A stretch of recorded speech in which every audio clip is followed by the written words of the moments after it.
Okay, we're staying on this subject. Joining me now, former Afghan interpreter Zach Poyan, California Congressman, and Navy veteran Mike Garcia. First to you, Zach, thank you both for joining us. Your reaction to the president today, a lot of rhetoric that doesn't match the action on the ground. What did you think?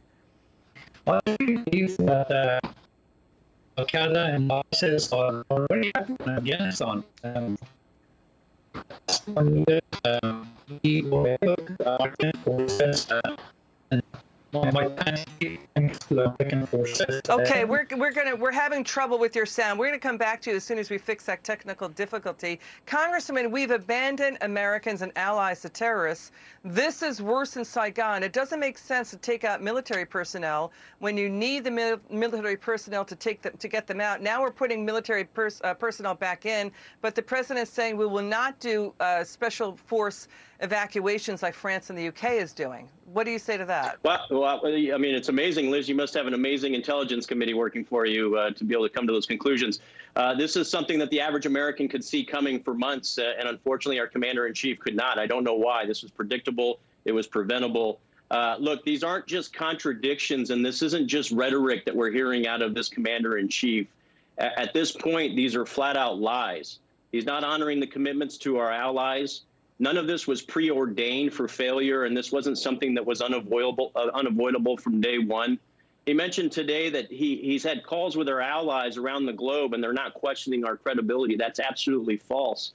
Today on the call, Secretary Blinken with members of Congress said that this deconfliction channel is going so well, and it's simply not true. It's a lie. And as we heard, the commander-in-chief, President Biden, said that Americans were not being beaten. They're not being harmed. And Secretary of Defense Austin called out that lie today on the call today as well. I'm not getting more encouraged as this goes on. This has been botched from day one, and it continues to get worse, unfortunately. And we're putting our troops and now Americans in a more risky position than we were even just a week ago at this point. The president tried to blame former President Trump again today, but in July he said, I'm making this decision with clear eyes to withdraw. If Americans are getting beaten, doesn't that violate the Trump deal that Biden abandoned? There's all sorts of conditions, Liz, that violated the Trump conditions for withdrawal. And it's beyond that. It's not just a time certainty. It wasn't just conditional. You need to look at what's happening on the ground. You need to look at the risk posture that we're assuming. And I can guarantee you that the Trump administration's withdrawal plan did not entail pulling military personnel out first before civilians. It didn't entail leaving our allies and surrendering Bagram Airfield at 2 in the morning when our troops were still in harm's way and our Afghan allied troops were in harm's way as well. So that's the challenge that we have right now. And this president is not executing the plan that President Trump was setting out to. We've got Zach Poyan. The technical difficulties we think have been resolved. Zach, it's good to have you on. The White House topped spinning it after 24 State Department diplomats in Kabul last month warned the administration that, yes, Afghanistan would rapidly collapse after the U.S. withdrew, but they chose not to act. Just 5 days prior to that memo, President Biden has said this will not be another repeat of Saigon. Now foreign policy pros are saying this is worse than Saigon. What do you say? I agree with Congressman what he just said. Truly, Al-Qaeda and ISIS, all of them are alive and well in Afghanistan. So for the past 20 years, we know that American forces, the best in the world, actually fighting against them. But when American forces left Afghanistan and basically gave the impression to Afghan people that they were abandoned and they basically had to fight for themselves. And they were fighting for a common cause. They were fighting American enemy, the worst enemy in the world, actually. They're fighting that for good causes, for freedom, for democracy, for civil liberties. And these are common causes that Afghans have and common belief with Americans. So when President Biden and previous administration decided to give legitimacy to Al-Qaeda, a terrorist group, a tyrant group, and basically that gave a boost to all the terrorist groups in the world, that Americans basically leaving their friends behind and walking away. So the primary reason that Afghan forces could not fight was because they were left alone. When Biden administration decided to leave them in the middle of the night without talking with them, I think they felt that they were betrayed by Biden administration. We hear you loud and clear. How does the administration deal with the fact that now the Pentagon chief reportedly is admitting that, yes, Americans, Congressman Garcia, Americans are now getting beaten by the Taliban? This is outrageous. Why did they leave it up to the Taliban who decides who gets out?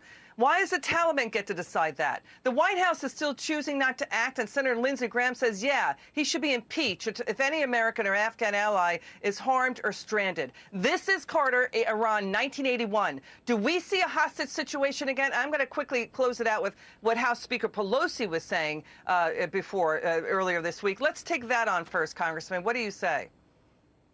Yeah, I think this is a massive hostage crisis right now, and the president is directly responsible for it. Whether he likes it or not, this is a hot war, okay? And whether he realizes it or not, this is a hot war, and we need to start behaving that way.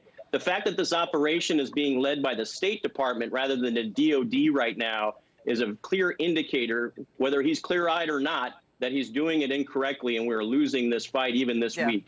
We need to change our posture. We need to become offensive and aggressive. We need not only troops on the ground, but assets in the air, very low altitudes with very high speeds, making it a loud and clear message to the Taliban folks that are on the ground there that we're there to stay until all Americans are out, not just as many as we can get out. You know, Zach, and by the way, the UK is really upset. The UK press is outraged that the president snubbed the UK and Boris Johnson, leader of the UK, for 36 hours, and then the president today is claiming he had no intelligence that they were upset.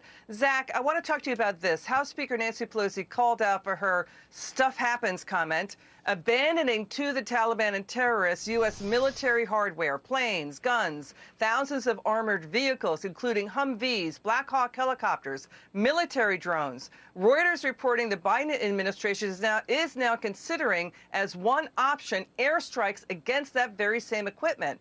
The Taliban is already holding military parades with it. They're using the biometric tracking devices to go door to door to root out U.S. NATO allies and more. What is happening with U.S. military equipment right now in the hands of terrorists, Zach? Well, truly, they are going to use against Afghan forces, and they're going to use that one against our ally and the West, and that's pretty obvious. And September 11, prior to that, they were not as equipped as they are right now. So everything that American forces, NATO forces left in Afghanistan, now they are controlling.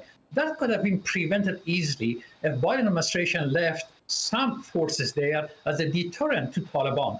But let me be very clear about this, and Congressman is extremely right about this, that Al-Qaeda and ISIS, the sworn enemy of United States, Taliban, they're alive and well. The last message came from Taliban. They said, America, we are coming after you. What do you think about that? Okay. How could you possibly ignore that? Zach Poyen, Congressman Mike Garcia, thank you so much for joining us. We really appreciate it.